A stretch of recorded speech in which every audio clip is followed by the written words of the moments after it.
Oi, pessoal! Estamos de volta com Diabetes, o nosso normal. E hoje a gente vai trazer a nutricionista Betty Berbel, que vai falar sobre menopausa e o diabetes. Mande seu e-mail pra gente, dando sugestões, falando sobre dúvidas, participe, interaja com a gente, se inscreva no canal e nos ajude a levar essas informações tão importantes a quem precisa. Olá, o meu nome é Betty Berbel, eu sou nutricionista e agradeço muito o convite feito pela Marina para participar desse canal tão interessante que leva tanta informação e melhora tanto a qualidade de vida do diabético. E hoje eu estou aqui para compartilhar com a mulher que tem diagnóstico de diabetes sobre dois assuntos importantes que são o controle de peso e a importância de uma microbiota intestinal equilibrada no período do climatério e da menopausa. Nós sabemos que as mulheres têm muitas dúvidas nessa fase da vida tão diferente de tudo que elas já passaram até então. E a mulher diabética pode estar se perguntando, mas existe uma forma de eu manter a minha glicemia adequada com essa alteração hormonal? Eu preciso fazer algum cuidado muito especial? E a resposta para essas duas perguntas é sim. Você precisa, como toda mulher, ter cuidados especiais nessa fase da vida e é perfeitamente possível você se adaptar a essa fase mantendo os seus níveis de açúcar no sangue controlados. Bom, a gente sabe a importância do controle de peso durante toda a vida do ser humano, desde a infância até a idade adulta. Mas nesse momento do climatério ou da menopausa, a mulher tem que ter um olhar mais atento, ter mais cuidado com isso, porque com o esgotamento da produção dos hormônios femininos, existe um risco muito grande do metabolismo ser reduzido e com isso a necessidade energética diária também cai. E se a mulher não tiver um cuidado com a alimentação, com o exercício rotineiro e com sono reparador, ela pode sim, nessa fase da vida, correr o risco de aumento de peso, principalmente no depósito de gordura no abdômen. Outro problema que a gente entende que existe a relação com a falência da produção, principalmente do hormônio estrogênio, é que a gente nessa época da vida tem uma maior dificuldade para processar os carboidratos. Então, a gente tem uma menor eficácia da metabolização do açúcar. Isso pode contribuir para o aumento do peso, que a gente sabe que vai refletir num descontrole dos níveis glicêmicos. Mas, por que tudo isso pode acontecer em relação à falha, né, da produção desse hormônio, principalmente do estrogênio? É que esse hormônio, ele age sobre algumas enzimas responsáveis tanto pelo depósito de gordura quanto pela quebra da gordura. Então, por exemplo, o estrogênio, ele tem uma ação de reduzir a atividade da LPL, que é uma enzima que facilita a entrada de gordura na célula. Então, se eu tenho uma menor quantidade de estrogênio nessa fase, e se ele age sobre essa enzima e ela não tem esse controle, eu aumento a atividade dessa enzima e facilito a entrada de gordura na minha célula. De uma outra forma, o estrogênio também age na enzima lipase hormônio sensível, que quebra a gordura. Então, se eu tenho uma menor ação do estrogênio sobre essa enzima e ela não fica tão ativa, eu quebro menos gordura, eu tenho um risco maior de sobrepeso e de obesidade. E também o estrogênio, ele tem uma ação sobre o hipotálamo, que é o centro regulador da saciedade no cérebro. Então, quando eu tenho uma menor produção de estrogênio, eu tenho uma menor saciedade, e aí a mulher corre o risco de estar consumindo uma maior quantidade de alimento, maior do que ela necessita, e, obviamente, aumentando o seu peso. E também existe o risco da mulher desenvolver uma compulsão alimentar pela falta do controle dessa saciedade. Essa mulher, nessa fase da vida, ela deve passar por uma criteriosa avaliação médica para saber se existe a indicação ou não da terapia da reposição hormonal. Mas aqui, agora, a gente está falando especificamente da alimentação, da comida. Então, como que nessa fase da vida a mulher deve se preocupar em relação à sua alimentação? A primeira coisa é o controle de carboidrato diário, então a quantidade de carboidrato que a mulher deve consumir diariamente. Isso é um assunto que a mulher diabética está completamente familiarizada, né? Ela já sabe desse controle. Mas tão importante quanto ter esse controle, ter esse cálculo feito por um nutricionista, é a mulher saber que ela tem que dividir esse carboidrato durante todas as refeições, para ela não ter nenhum pico de glicemia e não, com isso, não facilitar o descontrole da glicemia e muito menos o aumento do peso. Tão importante quanto o controle do carboidrato é a mulher ter um aporte suficiente de proteínas durante o dia. E eu vejo isso no consultório como uma grande dificuldade, porque as pessoas, em geral o brasileiro, não tem o hábito de colocar proteína no café da manhã e muito menos no lanche da tarde. Então é importante que a mulher entenda que ela tem que ter um aporte muito bom de proteína para também ajudar, né, no controle dessa glicemia e impedir o aumento do peso. Então, a gente deve colocar proteína no café, no almoço, no lanche e no jantar, e isso vai ser conversado com o nutricionista, de acordo com a escolha, com a preferência da mulher diabética, mas ela tem que entender que ela tem que consumir essa proteína durante essas refeições no dia. É muito importante esse aporte. E se ela não conseguir consumir através de alimento, de alguma preparação, então a gente vai entrar com uma suplementação de proteína industrializada de boa qualidade.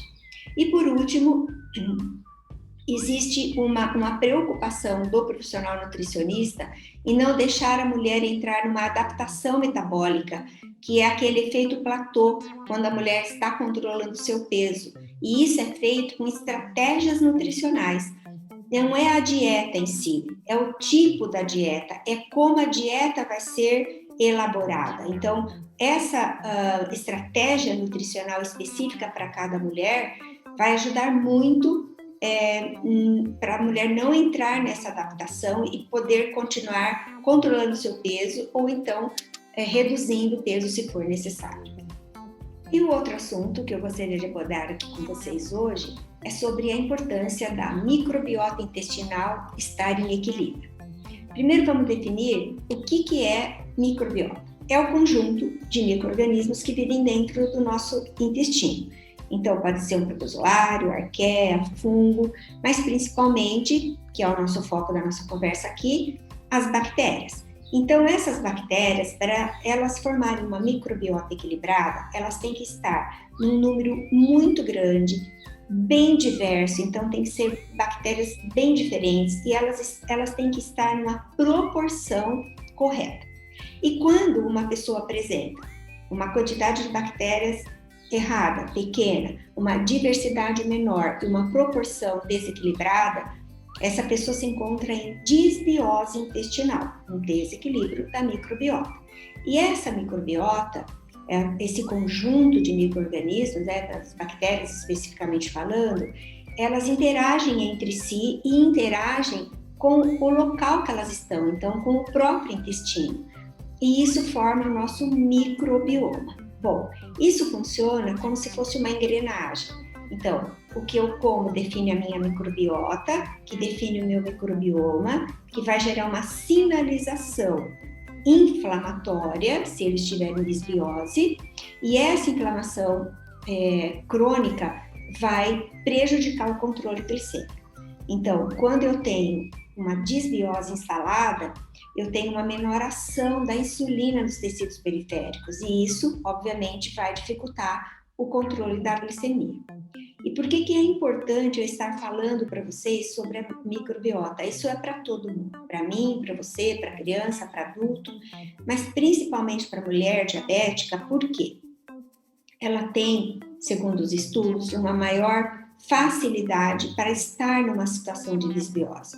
Então, a gente precisa ter um olhar também, não só para o cuidado com o pé, com cuidado com os medicamentos, com os exames bioquímicos, mas ter um olhar para o intestino, para a gente manter uma microbiota saudável. E isso ajudar no controle glicêmico, inclusive. Essa microbiota, como eu falei, que tem relação com doenças, e a gente sabe hoje que sobrepeso e obesidade é considerado uma doença crônica, né? Então, ela tem um processo longo na nossa vida, assim, instalado. Enfim, a microbiota, ela também está interferindo na obesidade. Isso já está bem descrito na literatura. Então, no momento que a mulher ela tem uma menor produção dos hormônios femininos, que já interfere no ganho de peso. Se ela não tiver um olhar para a sua microbiota, ela pode estar também aumentando o peso em função desse desequilíbrio. Bom, tá bom. Então, como que a gente vai tratar nosso intestino de uma maneira correta? É muito simples. É só comer comida de verdade. E comer de uma forma variada, colorida, criativa, que a dieta não seja monótona. Então, por quê? Porque a bactéria, ela come aquilo que você come.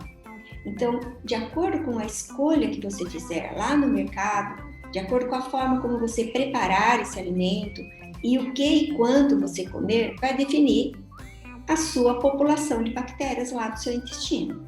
Então, você tem que se preocupar com isso e fazer escolhas corretas. E, como eu disse, então, a alimentação, ela tem que ser muito simples, mas criativa. Ela não precisa ser sofisticada, ela não precisa ser cara, mas ela precisa ser criativa. A gente tem que mudar a alimentação e evitar a repetição da mesma comida no intervalo menor de 4 dias. Então, por exemplo, se você consome feijão, você pode mudar o tipo de feijão, você pode procurar outra leguminosa, como um grão de bico, como uma lentilha, para fazer essa diversidade na sua alimentação. Então, se você come arroz, você pode mudar o tipo de arroz. Você pode comer um arroz cateto, um arroz vermelho, um arroz negro, um mix desses tipos de arroz, enfim, variando no tipo da carne, tendo uma alimentação bem colorida em relação à salada, à fruta, porque se você mudar a cor, obviamente você já está mudando o tipo de alimento, o tipo de nutriente que você fornece para o seu intestino e para a formação das suas bactérias. É muito importante que você tome a quantidade de água necessária, então faça uma conta, 35 ml em média por quilo de peso que você apresenta atualmente. E é muito importante, como eu estava dizendo, em relação aos vegetais, que você consuma no mínimo em torno de 500 gramas por dia entre fruta e salada. Às vezes as pessoas se assustam um pouco quando eu falo em 500 gramas, mas olha, se você consumir 3 frutas ao longo do dia, isso já vai dar quase 400 gramas, porque uma laranja média ela vai ter 100 e poucos gramas. Se você consome 3 frutas no dia, você vai chegar. E você completa com a quantidade de salada variada, de legumes e, enfim, no almoço e no jantar. Então, não é tão difícil, é uma escolha fácil, desde que você tenha um olhar cuidadoso.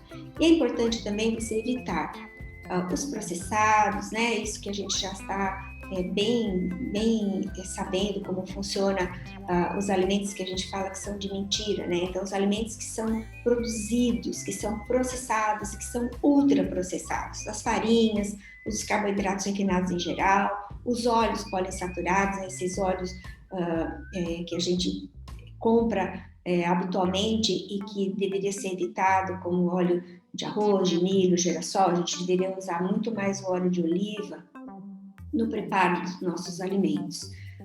Enfim, é uma diferença entre o alimento de verdade e o alimento processado. Diminuir os embutidos, tomar muito cuidado com bebida alcoólica, e é essa alimentação que vai gerar uma microbiota equilibrada, que vai evitar a desbiose e que vai, numa fase que a mulher já tem essa menor produção de hormônio, ela tem uma maior facilidade para depósito de gordura, principalmente no abdômen, ela vai ter, através de um controle da microbiota equilibrada, uma maior facilidade para esse controle de peso. Eu espero que você faça boas escolhas, que você pense antes de comer e que você tenha uma população de bactérias produzidas no seu intestino de uma forma bem saudável para ajudar você na sua saúde, no seu controle glicêmico, que você tenha muita saúde e muita alegria durante muitos anos. Meu nome é Betty Berbel, eu sou nutricionista clínica, formada em 1981 pela Faculdade de Ciências da Saúde São Camilo, em São Paulo, onde eu morei por muito tempo. Eu moro em Cascavel há 26 anos e desde que mudei para cá, sempre cliniquei atendendo os pacientes no consultório. Eu tenho 5 adoráveis netos, adoro a companhia deles e tenho uma outra coisa que também gosto muito de fazer, que é cozinhar. Acho muito prazeroso, acho que é uma forma de nos alimentarmos de forma prazerosa, saborosa e adoro então uma mesa e o preparo da comida. E com isso tudo eu sou muito feliz. E você me conta, é feliz por quê?